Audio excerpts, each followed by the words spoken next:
The Russian Grand Prix. Just what a race it was. Well, towards the end at least, we had Lewis Hamilton's amazing victory.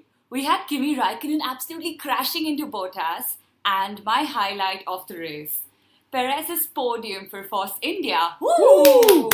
Yay! Kunal, you must be a very happy man. Yes, indeed, a very happy man. But first, congratulations and credit where it's due. Congratulations to Lewis Hamilton and Mercedes. A post-race penalty to Raikkonen saw them being crowned as the 2015 Constructors Champion. Ooh, well done, well done. Yes, much deserved, much expected. And in my view, they are the only team on the grid that has mastered this hybrid era. But before we move on, a bigger and probably my biggest congratulations to Force India and Checo Perez. It is fun to see the underdogs rise and punch well above their weight. And to me, Force India has been that one team this season that has punched well above their weight, consistently so. And Sergio Perez, there is no denying that he's a master of tyre management. He did 41 laps on the soft tyre. I guess the best way to support your team's strategy is to deliver it. Yes, he fought well, he fought hard as well, and I'm sure he and the team will send a bottle of the bubbly to Raikkonen for handing the podium back to him on the last lap of the race. Actually, I know Kimi prefers his vodka.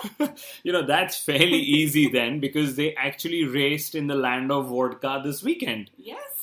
Let's focus on the rivalry between Perez and Hulkenberg. Possibly one of the best rivalries in the midfield today. The perception is that Hulkenberg is perhaps the faster driver. But the reality is that Perez is the one who is delivering the podiums for the team. What's your take? Very interesting, because it is Perez's podium and Nico's consistency and of course the Mercedes engine that have powered Force India to their best ever championship position. They're 5th in the championship, and this podium in Russia only helps them consolidate this position further. And to me, very crucially, they are the one single team again on the grid, the midfield team outside of the iconic teams, that haven't really succumbed to financial pressures and hired only paid drivers. The internet is abuzz with Hulkenberg's supposed podium jinx, and you've got to feel for the man. But I do think that, personally, Hulkenberg's spin at the start of the race was actually a sign of protest, Kunal. He was protesting to Bernie Ecclestone for ensuring that Baku actually clashes with Le Mans in 2016. Poor guy. Interestingly enough, Hulkenberg said pre-Russia that Formula One is where my future lies, not Le Mans. And to me, that's a very good political move. In a single statement, he's not only impressed Bernie, but he's also claimed to the world that F1 is the pinnacle of motorsport and not Le Mans. Just imagine this. The reigning Le Mans champion will decide not to defend his title next year and instead race in a midfield team in Formula One, where his chances of winning are next to impossible. Well, I think on that note, Kunal, it's a really good thing that our podcast focuses more on Formula One than Le Mans. Despite claims that 2015 has been a boring, Mercedes-dominated year, we've actually had 10 different drivers on the podium this season. Can you name them? There's Hamilton, then there is Hamilton, then there is Lewis Hamilton.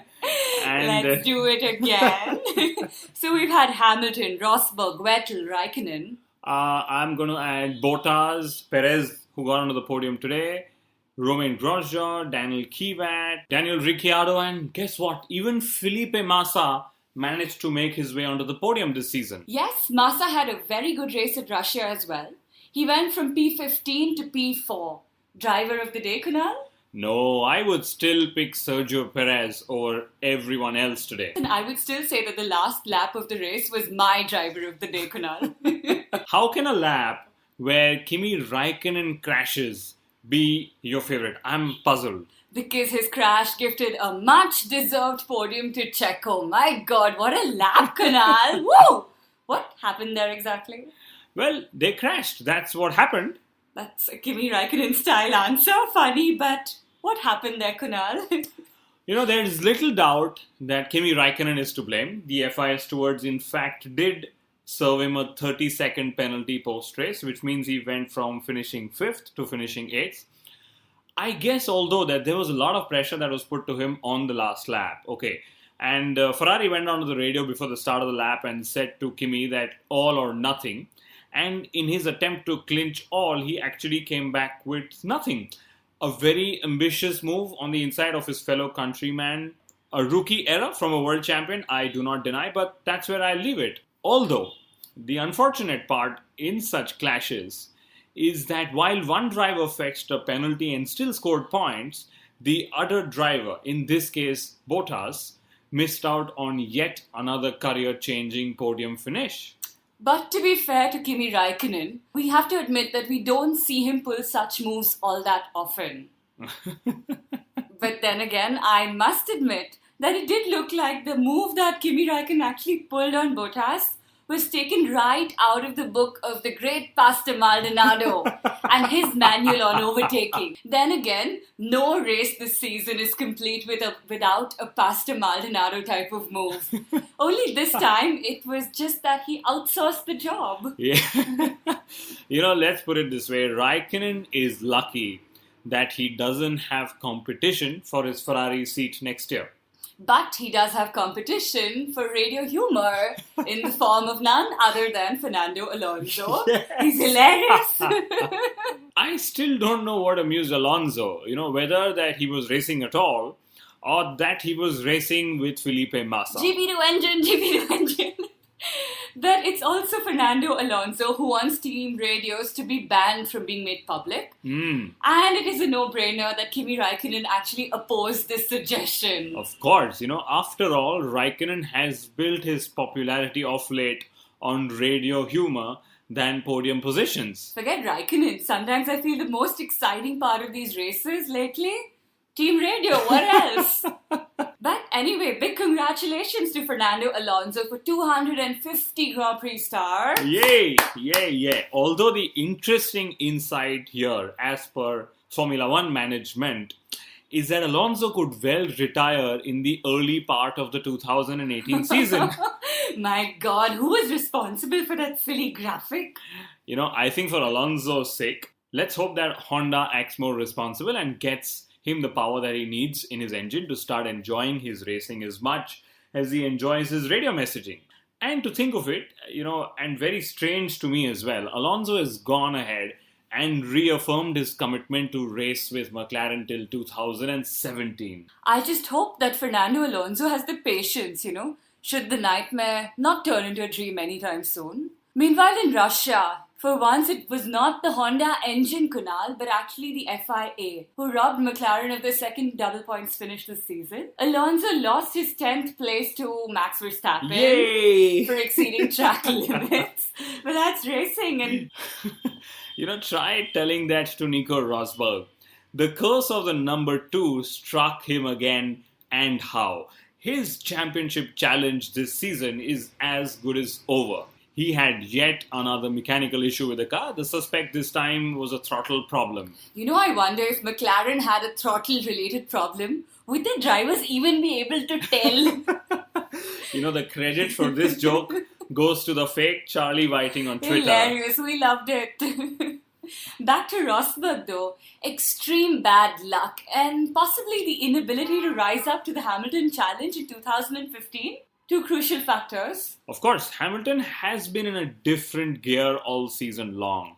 And I guess that confidence and speed comes from his championship win last year. I do wonder if Nico Rosberg can strike back with vengeance in 2016. Well, why not? I, for one, really hope he does, for his sake and for the sports. The other driver with terrible luck in the race in Russia, Romain Grosjean. My God, what a horrific crash he was involved in. But after seeing that he's okay, the first thought on my and everyone else's mind was, would Lotus have enough money to rebuild that car? But to be fair, knowing their driver pair, I'm sure they have maximum budget allotted to car rebuilding, more than possibly any other team on the grid. So, no problem. If you're talking about luck, Carlos Sainz Jr., he seemed to run out of luck each time he approached turn 13 this weekend. He had a horrific crash in Friday practice, and then his race ended at turn 13 as well, First, he was under the barriers, and second, he had a brake failure. And for a change, the focus was actually on Sainz this weekend for the right and the wrong reasons, instead of his much-loved teammate Max Verstappen. Much loved. And apart from the on-track fun, there was a lot of fun off it too, or so we think, and we should actually point it out to our listeners. And to me, this now appears to be a clear Russia versus the United States of America in Formula 1 2. Last week, we discussed the possibility of an all-Russian team, given that there's an all-American team expected to take to the grid next season. But there's more to that. I really wonder if Russia paid Bernie a wee bit more in hosting fees to ensure that they were listed on the F1 calendar before the United States of America Grand Prix. Maybe a Cold War in F1 that's developing up too. Ooh, maybe. Very interesting, Kunal. Do you think the pressure is now on President Obama to, visit this year's American Grand Prix, meet and greet the drivers, give away the trophies to the winners, maybe a couple of hugs to go to? Did you see how he even kissed the pseudo-American driver, Lewis Hamilton? Yes, My God. yes. If the United States Grand Prix could have a Stetson cowboy hat on the podium for the finishers, Russia would have lobbied with Bernie to ensure that their Ushanka hat was adequately represented too. Did you notice that? Very cool. And in fact, I can't wait to see what Mexico is going to have up their sleeve. Maybe some really cool sombreros.